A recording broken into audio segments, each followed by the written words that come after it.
Este programa é patrocinado pelos amigos e parceiros do Ministério Joyce Meyer.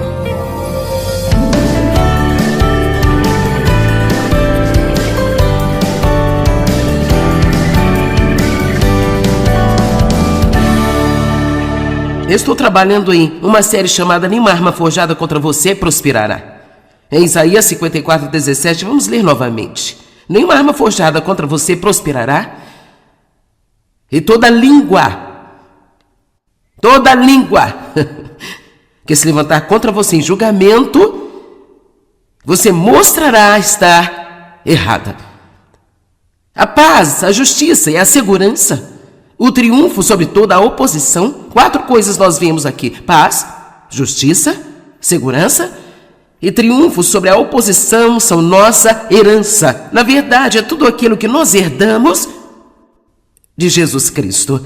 E então herança é uma grande coisa, sabe? Eu não herdei coisa alguma dos meus pais, porque eles não tinham nada para deixar como herança. Eu é que acabei tendo que cuidar deles. Mas quando as pessoas recebem uma herança, deve ser uma coisa realmente incrível para qualquer pessoa, de repente, ter tudo pelo que alguém trabalhou durante toda a sua vida. Deve ser uma coisa muito legal. E se você herdar qualquer coisa de alguém, você deve realmente dar muito valor e apreciar isso. E nós herdamos tudo, todas as coisas pelas quais Jesus trabalhou e morreu por elas. Todas as coisas. Vamos lá? Todas as coisas.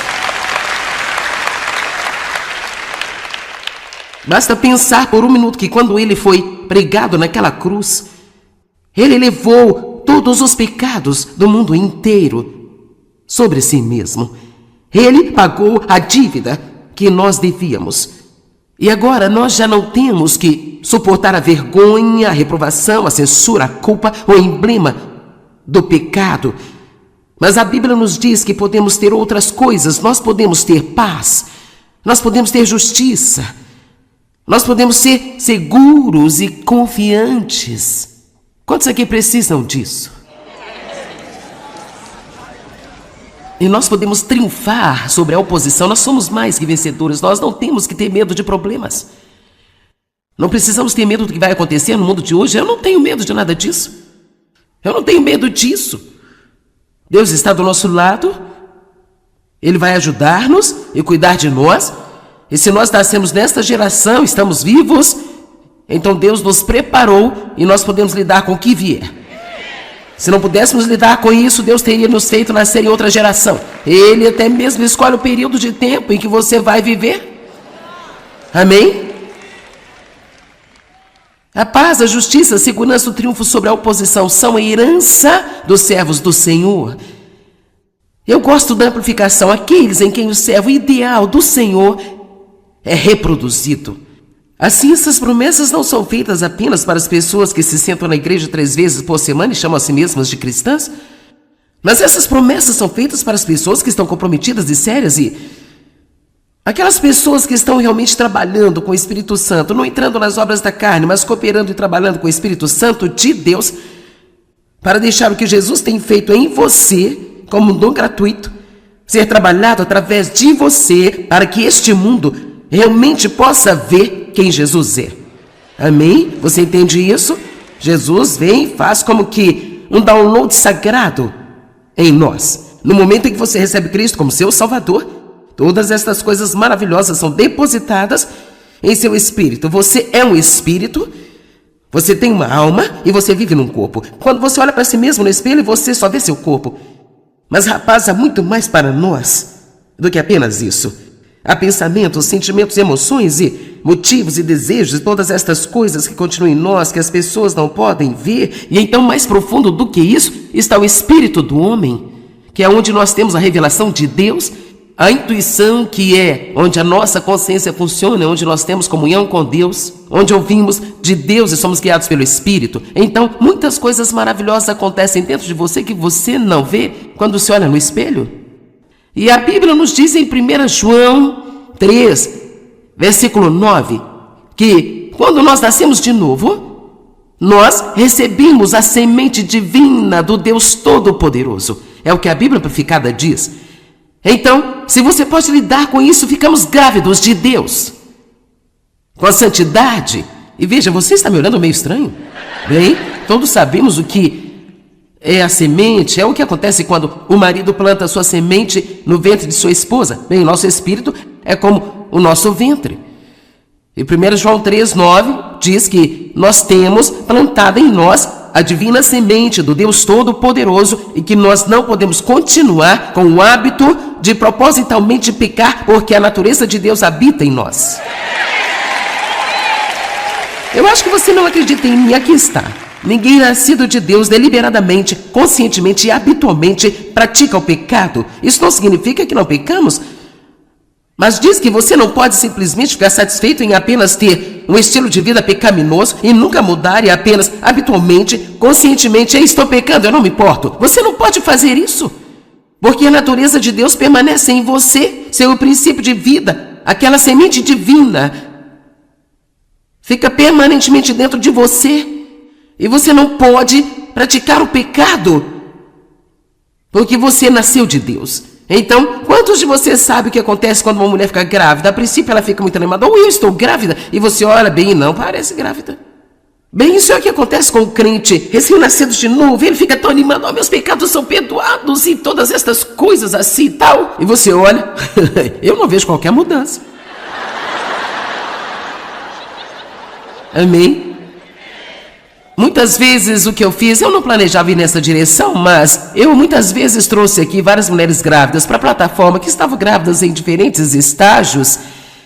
E assim você tem a pessoa magrinha que pesa 47 quilos, que diz que está grávida de 4 meses, você olha e você diz, eu não vejo coisa alguma. Então, talvez tenha aquela grávida de 6 meses e você pensa, sim. Então vem a de 7 meses, a de 8, depois a de 9, então talvez tenha até aquela que está atrasada, sabe? Meu Deus. E veja, enquanto você se mantém andando com Deus, você continua, agora escute-me, continua dando à luz a santidade. Você não ama isso? Você vai continuar dando à luz mais e mais ao caráter e às qualidades de Jesus. E Ele está em nós. Ele nunca esperaria que nos tornássemos como Ele, se Ele não nos equipasse com tudo que nós precisamos para isto. Seria tolo dizer agora, você vai se comportar bem se Ele não nos desse a justiça pela primeira vez? Ele não poderia dizer, santifiquem-se, se não desse a semente de santidade no interior de nós? Então deixe-me dizer a você, querido crente nascido de novo aqui hoje. Você realmente já tem todas as coisas que precisa dentro de você. Tem gente que não entendeu, ficou assim. Não, você tem isso, está em você em forma de semente. Mais uma vez, quando uma mulher fica grávida, uma semente é plantada nela. E essa semente tem que ser devidamente cuidada, alimentada, nutrida, e ela tem que crescer. Bem, nós temos a semente do Deus Todo-Poderoso em nós. E enquanto nós regamos a semente com a palavra de Deus, vamos lá. Enquanto nós temos o sol da justiça brilhando sobre nós, e nós persistimos, pouco a pouco, as qualidades do caráter santo que Deus colocou em nós, o fruto do Espírito, a fé, todas as coisas que Deus investiu em nós, crescem e ficam um pouco maiores e maiores, maiores e maiores e maiores, e então você dá luz. Agora, qualquer pessoa que tenha dado à luz sabe que às vezes não é super confortável. Amém? Mesmo que o homem quer dizer, eu sei que como homem você não deu à luz, mas você certamente assistiu alguém fazer isso, ou você viu um programa de TV, e você pensa, por que tantos gritos? Bem, deixe-me dizer algo. E para ser honesto, eu estou apenas fazendo algumas analogias aqui. Às vezes deixar Deus nos mudar para ser o que Ele quer que nós sejamos, isto nos traz desconforto demais, gente. E às vezes você tem que fazer força. Amém? Mas eu só estou dizendo a você que uma vez que você tem o bebê, veja, quando você está no parto, você pensa, eu nunca mais vou fazer isso de novo. Quero dizer, naquele momento você odeia seu marido que a deixou grávida, você pensa, você fez isso comigo, eu nunca vou fazer isso de novo. Agora, sabe, as pessoas de hoje, você tem toda essa anestesia, essas coisas, que faz você não sentir nada, mas não tínhamos isso quando eu tive meus filhos. Deixa eu te dizer, naquele tempo eles nem deixavam o seu marido ficar no quarto com você, então David dizia, nós tivemos um bebê, eu dizia, nós não tivemos nada.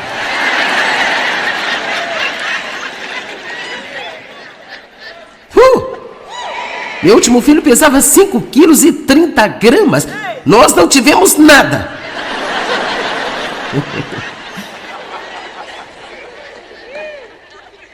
E sabe, você pensa que não consegue aguentar, mas então você tem um bebê e você fica, oh, tudo valeu a pena.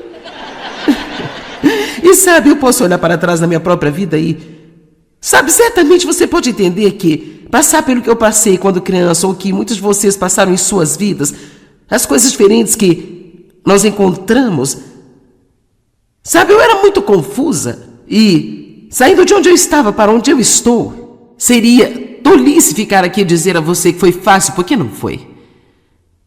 Mas, cara, valeu a pena. Rapaz, valeu a pena. Então, eu só quero dar a você um breve estímulo esta manhã. Não desista. Continue regando a semente. Continue passando tempo com Deus. Deixe que o sol brilhe em você. Seja paciente. Sabe, eu carreguei todos os meus filhos além do tempo esperado. Alguns de vocês se sentem como se estivessem atrasados. Você se sente como se estivesse grávida por muito mais tempo. Mas alguma coisa vai mudar. Eu sei que eu vou ver as promessas que eu creio que Deus, Ele deu a mim. Sim. Mas algumas coisas demoram um pouco mais do que outras coisas. Nenhum médico poderia me dizer por que eu carreguei todos os meus filhos por quase 10 meses. Cada um deles. 4 semanas e meia, 3 semanas e meia foi o menor atraso que eu tive nos meus partos. E foi o parto da Sandra. Um deles teve quase 6 semanas de atraso. Não iriam deixar isso agora, mas naquela época o médico disse, ele virá quando estiver prontinho. Minhas malas estavam prontas por tanto tempo para ir para o hospital, que eu tive que desfazê-las, lavar as roupas e repassá-las. Eles até me levaram para o hospital e tentaram começar o meu trabalho de parto, e nós fazemos isso também às vezes, não é? É como, eu vou fazer isso acontecer.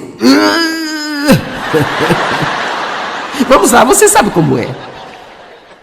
Eu vou ser paciente, eu vou ser bom, eu vou cuidar da minha boca, eu vou pensar melhor, eu vou ser uma pessoa menos egoísta.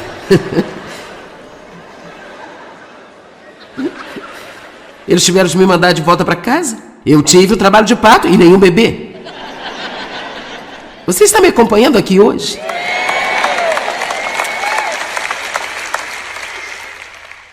E assim, nós tentamos e tentamos, tentamos e tentamos e tentamos. E o que deixamos de fazer muitas vezes é apenas acreditar. Veja, se eu posso fazer você acreditar no que eu estou dizendo, ou se Deus pode fazer você acreditar, eu provavelmente não posso fazer nada, mas se Deus pode levá-lo a acreditar que você já tem todas estas coisas que você precisa em você e fazer você se ver da maneira que Deus vê você. Sabe qual é o meu objetivo hoje aqui? Que você saia daqui se sentindo melhor sobre você.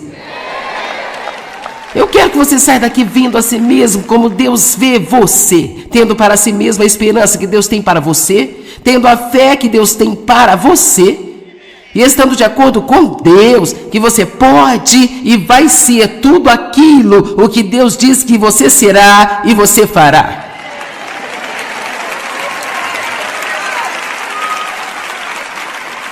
Deixa-me lhe dizer uma coisa, nada na vida é certo. Nada parece certo, nada funciona direito, até que você saiba que você está certo.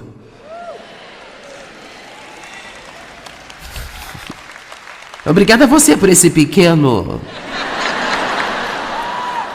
Você é como... E eu não estou falando sobre escrever sobre todas as suas opiniões e, sabe, escrever tudo que você pensa, escrever tudo que você diz. Não estou falando disso. Estou falando até você saber que você está certo com Deus. E deixe-me dizer algo. Quando nós sabemos que nós estamos certos com Deus, realmente sabemos que Deus ama nós e que estamos certos com Ele, que Ele tem um lugar preparado para nós, você pode sobreviver à rejeição de outras pessoas, você pode sobreviver à sua crítica, ao seu julgamento. Porque o seu valor e mérito não estão amarrados ao que as outras pessoas pensam de você. E eu não estou dizendo que não dói, mas eu estou dizendo que isso não tem que te desanimar, achatar você na vida e fazer com que você seja um fracasso e seja infeliz por toda a sua vida. Nada na vida é certo, até que você saiba que você está certo com Deus. Certo com Deus não significa necessariamente certo em todo o seu comportamento. Eu não faço tudo certo, mas eu sei que eu estou certa com Deus através do sangue de Jesus Cristo. Eu recebi isso pela fé. Isso tem sido uma parte de mim por tanto tempo. Agora, isso é como realmente acredito? Não estou apenas confessando, eu não apenas penso, eu não sou. Eu gosto realmente de crer que Deus não está bravo comigo hoje. Sabe, eu realmente acredito que Ele gosta de mim. E eu acredito realmente que Ele gosta de você. Eu realmente acredito nisso. Deus não está bravo com você hoje? Oh, mas Joyce, você não sabe o que eu fiz antes de chegar aqui. Deixe-me dizer, se você está arrependido do que fez, a Bíblia diz que no momento em que nos arrependemos dos nossos pecados, Deus os remove tanto quanto o leste se afasta do oeste e Ele não se lembra deles nunca mais.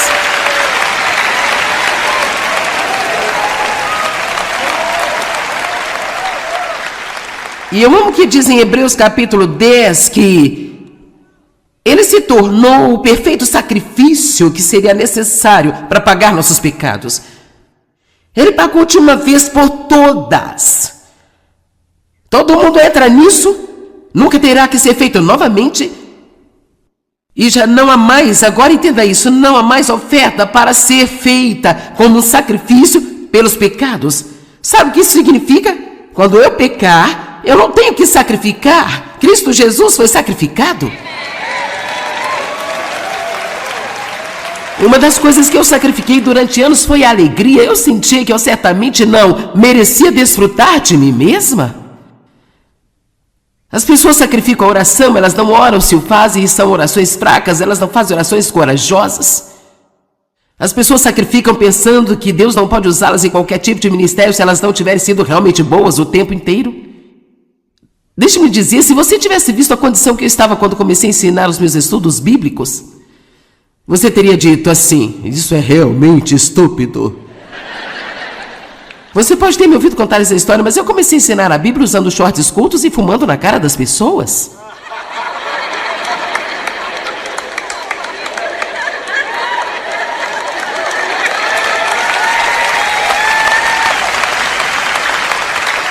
Eu fazia isso e sabe, querida, o mais culto que eu conseguisse.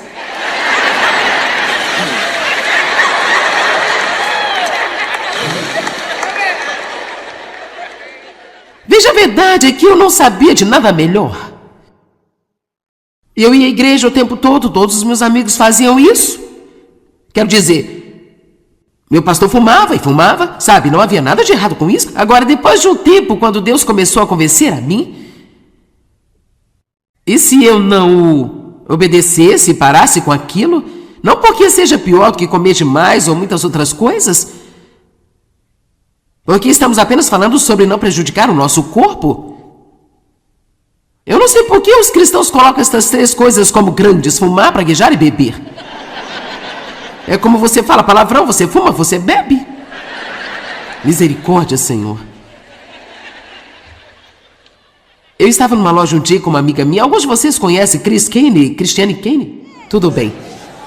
Então, nós somos amigas há uns 20 anos e ela me chama de mãe espiritual e assim. Ela e eu estávamos fazendo compras um dia e fomos numa determinada loja. E uma garota perguntou o que estávamos fazendo na cidade. Um seminário cristão, e ela disse: eu sou espiritual também. Bem, sabe, no momento em que alguém me diz que é espiritual, todas as minhas antenas sobem como bem. O que significa, sabe? Você é espiritual? E assim. Então, Cris é uma verdadeira evangelista e eu sou mais uma professora. E assim, Cris estava dizendo diferentes coisas para ela. E, de repente, a garota vem com uma palavra bastante suja, sabe? E, quero dizer, Foi um grande palavrão. E ela disse, me desculpe, mas ela disse, quer saber? Ela disse, eu acho que Deus também pragueja às vezes, sabe? Agora veja, olha, você fez exatamente o que eu fiz.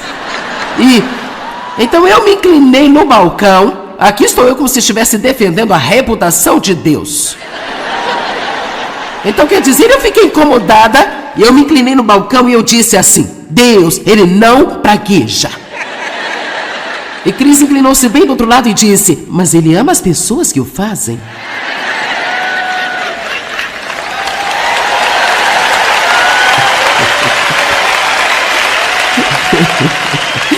E o que Deus colocou em meu coração mais tarde, ele disse, você estava tentando limpar o peixe, nem tinha pescado ele ainda?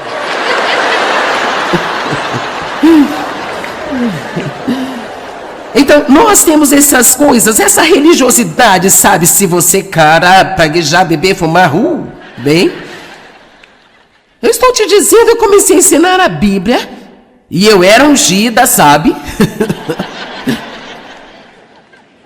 Quando eu estava soprando fumaça na cara de todos, mas quando Deus começou a convencer-me de que eu estava errada, então Ele me deu a graça de parar. Agora, se eu ainda estivesse fazendo isso, sabendo que não é uma boa representação, não é bom para mim, isso não é... Sabe, se você quiser ser usado por Deus, tem coisas que você simplesmente não pode fazer porque as pessoas não vão ser capazes de ir além de você fazendo isso. E assim, nós temos que viver um determinado estilo de vida, uma vida separada, uma vida comprometida, para ser usável por Deus. Mas o meu ponto aqui é que Deus irá levar você de onde você está e ajudá-lo a chegar onde você precisa estar, se você estiver disposto a fazer a viagem com Ele. Amém? Agora, só para você saber, eu não uso shorts curtos mais, e eu também não fumo, eu também não praguejo. E assim... Se você anda preocupado com Deus não poder usá-lo porque você ainda não chegou lá, então tudo o que está fazendo é sacrifício por algo que Jesus já pagou por ele, e o diabo se deleita nisso. Você não é surpresa para Deus, ele sabia o que estava recebendo quando ele convidou você para um relacionamento com ele. Amém? Eu nem sabia que as mulheres não deveriam ensinar até que as pessoas começassem a me dizer isso. Não que elas realmente não devessem, mas... Eu já estava ensinando o estudo bíblico, que era muito bem sucedido, e alguém me disse, você não pode fazer isso, você é uma mulher. Eu disse, Deus, eu sou uma mulher. Não posso fazer isso, eu sou uma mulher? Ele disse, bem, eu sei disso. Sim. Eu sei disso. Eu sei que Paulo disse algumas coisas e muitas delas eram culturais, mas Jesus disse, não há macho nem fêmea, não há mais judeu nem grego, mas somos todos um em Cristo. E eu te digo, se as mulheres não pudessem ser usadas por Deus, estaríamos em apuros, porque eu te digo uma coisa, as mulheres estão vindo com tudo hoje em dia. E é uma coisa boa. Nada está certo em sua vida, até que você saiba que você está certo com Deus através da morte e da ressurreição de Jesus Cristo.